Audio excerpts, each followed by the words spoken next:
இன்னைக்கு காலையிலேயே மாடி தோட்டத்துக்கு போயிட்டு ஒரு சின்ன அறுவடை எடுக்கலான்னு சொல்லிட்டு போயாச்சு. அங்கே போய் பார்த்தா குட்டை புடலை சூப்பராகவே காய்ச்சிருந்தது. அதை ஒரு வழியாக அறுவடை பண்ணி எடுத்தாச்சு. நீல காராமணி, ஒரு முழம் நீளமுள்ள காராமணி, அதையும் வந்துட்டு கட் பண்ணி எடுத்தாச்சு. அடுத்தது வரி புடலை சூப்பராகவே காய்ச்சிருந்தது, அதையும் எடுத்துட்டு இந்த பக்கம் திரும்பினாக்கா வெள்ளைப்பாகல், பச்சைப்பாகல் இது கட் பண்ணி எடுத்தாச்சு.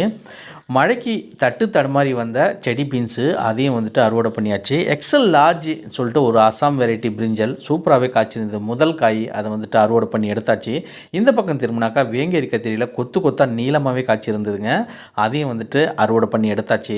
சரி, அறுவடை முடிஞ்சிருச்சு அப்படின்னு சொல்லிட்டு கிளம்பிட்டேன். அப்புறம் தான் தெரியுது, யானை தந்த வெண்டையில் 3 வெண்டை சூப்பராகவே காய்ச்சிருந்தது. நல்ல ஒரு டேஸ்ட் ரகம் இது.